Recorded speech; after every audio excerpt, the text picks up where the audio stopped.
All right, so now that we have discussed and reviewed the differences in economic systems, let's talk about differences in political systems of different countries. Let me share my screen here and show you some slides that will help us classify countries in that respect. So let me see if I can get here to the slides. So we have basically two different extremes on that continuum. So on the one hand, we can have dictatorship, which is where one or several people dictate to the rest of the country how the people should live. So they control the personal freedoms, economic life, political life, all aspects, all domains of life. On the other extreme is not democracy, as many people believe, it's actually chaos. So when you have absolutely no rules, when you have absolutely no restrictions, no norms that would govern the behavior of people in that country. So chaos would literally mean that there are no institutions and no restrictions whatsoever. So wild, wild, wild, not even West, completely, disorganized society. And somewhere on this continuum, there is a democracy where you have some regulations, where you have some rules in place, so people cannot do whatever they want. There are some laws, some rules in place, but at the same time, there is still quite a lot of freedom. And so we'll talk about each of these types of political systems, or at least their pure forms, in more detail in a second. So first, let's talk about democracy. So there are two different main types of democracies, pure and representative. So if I were to ask you which type of democracy does the United States have, you would say, obviously, representative. Just like most countries these days on the planet are democracies, and almost all of them are representative democracies, so is the United States. And so the way that works is that people sort of make the decisions, but they make them through the representatives, so elected officials. And I assume you know what democracy, the word, means, right? So it's from the Greek words demos, which is people or the people, and kratios, I believe that's to rule. So that's basically the rule of the people, the rule of the many, the rule of the all, in fact, in some way. And so obviously when the country gets big enough, you cannot listen to every person individually, and you cannot involve every person in making the decisions collectively. So you do that through representation. You elect senators, congressmen, mayors of the city, presidents, and whatever the political structure of the country is, so elected officials. In the pure form, though, democracy is a little different. In the pure form, the democratic system expects or allows everyone to participate in the decision making. And that system probably doesn't exist anymore. So it existed maybe in ancient Greece when you had the city-states where literally the whole city would gather together in a square in the middle of the city and make those decisions together. Although even there, the voters would have been only men, so women were excluded from the voting, and only those that owned property. So slaves, for example, had no right to vote. But to the extent possible, at least all people from a specific social strata would be participating in the decision making. And literally the way it would be done is that every time a decision has to be made, everybody would gather together, discuss it, and vote, or decide otherwise, find a compromise or consensus decision together. Today, the closest system to the pure democracy exists only in Switzerland. It's a relatively small country, as you know, and so Switzerland is known for its love for referendums. So any little decision they have to make, build a school, build a road, increase or decrease taxes, just about any little thing, they would have a referendum. And to my knowledge, they would have literally up to 200 referendums a year. So almost something going on all the time. And it doesn't mean that they have a referendum every day. It just means that almost every week there is something, and there may be several questions on the referendum.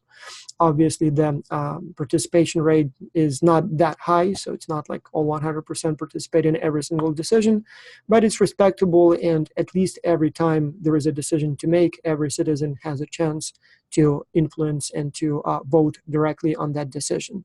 So while they do have representatives, obviously, in many cases, in most cases, they would actually ask every individual each time a decision has to be made, even on the little small details. Now, on its opposite is the totalitarianism or dictatorship. Different people call it differently, but totalitarianism, meaning that a dictator or some person or group of people control the totality of the national life, right? So they control all possible areas of life. And so there are several different types of totalitarianism or dictatorship. And I will use a table here that I constructed that I think it explains a little bit better how those different totalitarianisms are different from one another. So when you look at us, at people, we have several types of freedom. We have economic freedom, so the right to own things, to trade things, right? Then we have political freedom, so the right to gather together and collectively do some, take some actions. And personal freedom, so the way I behave personally, the way I dress, the way I look, the way I interact with people at the personal level, family issues, things like that. And so we have four main types of totalitarianisms, and they each control a different aspect or a different type of freedom. So, for example, communism controls economic freedoms. So in the classic examples of communist regimes like the former Soviet Union, like Cuba, like North Korea, one thing they controlled was basically economic life. So in the Soviet Union, you could not own basically anything. I guess you could own your pants, but cars, houses, businesses, all were state-owned. Moreover, like literally, you understand you couldn't have a private business. It was simply illegal. Like you literally couldn't have a company. So that was the law. But even when you would buy a car or even a TV or a radio, at least in the first 50, 60, 70 years of the Soviet Union, probably more, so it must have been like at least till the 70s, you literally would sign a document that says that it's property of the state. And in the case of, for example, mobilization or war or any other reason, the state has the right to take those things from you. So you would have a car, but technically it would belong to the state. And then obviously apartments and houses, all of that for sure. So the state would give you the house for free, like the apartment. You get a job, they give you usually the housing for free, but it's not yours. Like you couldn't sell it, you live there because the state gave you a place to live. So the state can give it to you, the state giveth and the state taketh, right? I guess I pronounced that correctly. Anyway, so economically, it was completely controlled. Now, in the pure form, the communism controls only the economic freedoms. So in theory, other aspects of life would be unregulated. The problem is that at least the communist regimes that we've had in the history of the humankind, they tended to try to control everything else. So in the Soviet Union, for example, again, they would try to control how you dress, how you behave in your family life. So your personal, your political freedoms were limited as well. You literally had a list of, not a list, but there were some standards as to how your haircut can look like. And so if a boy would come to school with longer hair, that was, a punishable offense, and they would literally take action against that. Or if, God forbid, you would show in school like in jeans, that would be a big no-no. That's a decay in capitalism, so you had to essentially follow a uniform, a code for uniform and behaviors. Likewise, if you had problems in your family, maybe, problems with your spouse, there could be a collection, like a gathering of the Communist Party leaders at work, where you work or somewhere else, and they would literally, try to intervene in your personal family affairs. So, but yeah, in the pure form, communism controls the economic freedoms. Right-wing totalitarianism, that's the one that controls the political freedom, but everything else is essentially free. So when you look, for example, at Russia, yes, you can have business, obviously. You can have personal freedoms. You can do whatever you want, right? Any music you want, wear any clothing you want, have any hairstyle you want. Just don't mess with politics. Just don't say anything against the president, Mr. Putin. So if you mess with politics, even if you're extremely rich, like some of the oligarchs in Russia have found out the hard way, like Khodorkovsky, for example. So you can be fine until you get into the politics. You try to go against the political elites, one essentially single party that rules Russia, that's when you lose everything and go to prison for a long, long time. That particular individual spent there something like 10 years first, and then they added another 5. So he's finally out and quiet. So some other countries obviously had that same system, but you got the idea. When you look at China, today's China, it has kind of an interesting mix. So they do limit some economic freedoms. You can have a business and you can do business, freely, but they have a huge control over big parts of the economic life through huge, humongous state-owned enterprises. And then obviously there is a very tight control on the political life. So there is only one party, Communist Party, and you cannot rival it. And so obviously in the political domain, it's a pure and absolute control. Is it a good system or a bad system? Well, we'll talk about that separately. So I will not tell you if it's good or bad. I'll just give you some indications or indicators or methods for how you can assess effectiveness of these systems. But, it is what it is. Finally, theocratic totalitarianism tends to limit personal freedoms. Again, a good example would be Saudi Arabia. So they have pure free economy. I mean, they do have some state-owned enterprises, especially in some of the more lucrative businesses. But technically, anyone can open a company in Saudi Arabia. It's a very open and nurturing economic environment. So you can do business there pretty freely. Politically, again, relatively free. So they do have Saudi Arabia, it's a monarchy. So they do have a king, but they still have some public institutions. There is still a parliament, there are still some advisors. So, so technically you can have a party. You probably don't want to go against the king, but in theory, it's relatively free in the political life. So you can have, your own agenda, and you can do things as long as perhaps they do not contradict the royal family too much.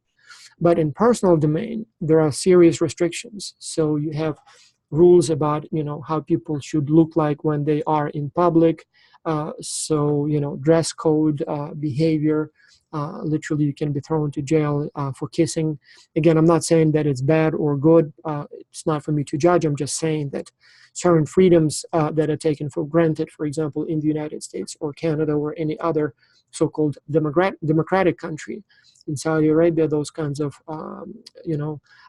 prevalences may be, not only frowned upon, but literally get you in jail for.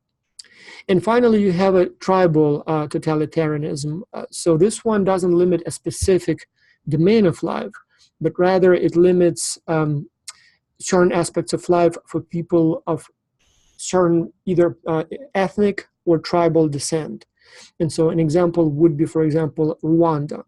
If you've seen the movie Hotel Rwanda, or if you know something about the genocide there, so they had Tutsi and they had Hutu, right? So two, not even tribes. Apparently some of that separation into those two camps was literally arbitrary based on the facial features and, the way people looked.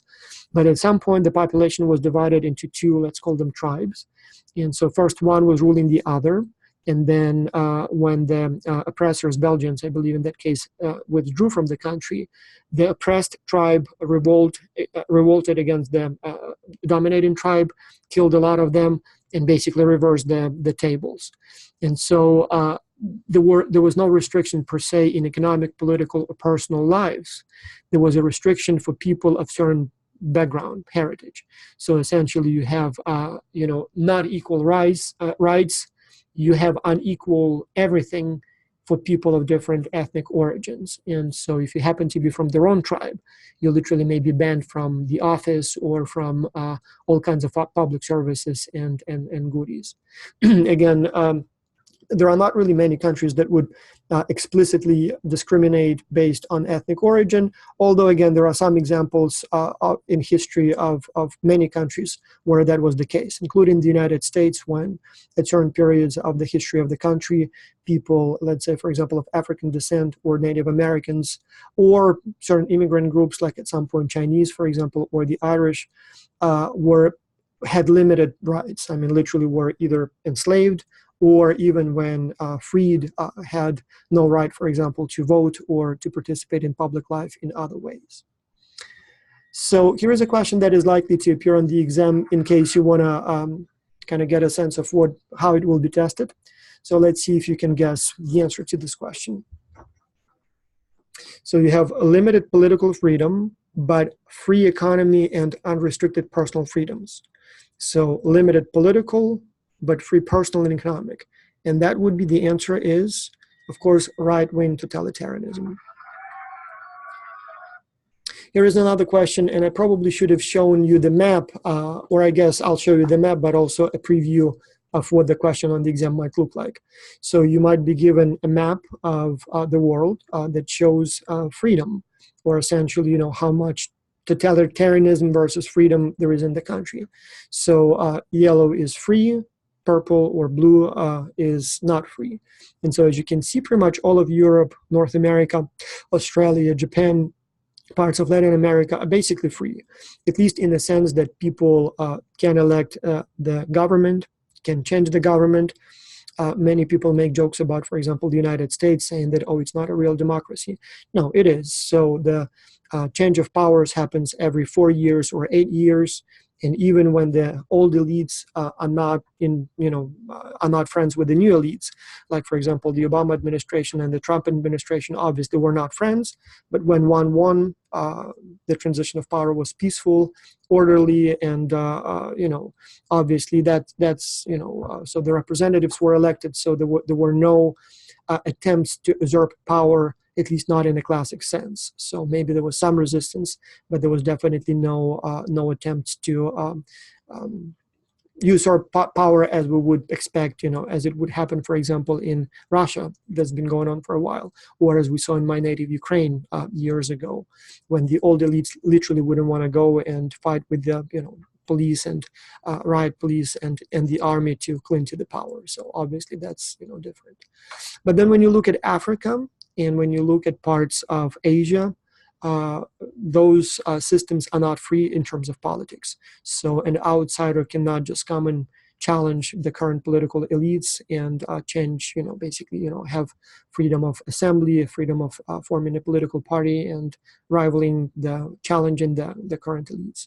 So that would be a big no-no. So, yeah. So a question on the exam might look something like this. The question would be, what part of the world is most totalitarian? And you would have the answers such as A, B, C, D, and E. So, the question or the correct answer would be, looking at the map here, purple is totalitarian, so it's like Africa, or at least part of it, and Asia, at least part of it. And so C seems to represent those areas, which makes it a correct answer. All right, I'm going to stop here.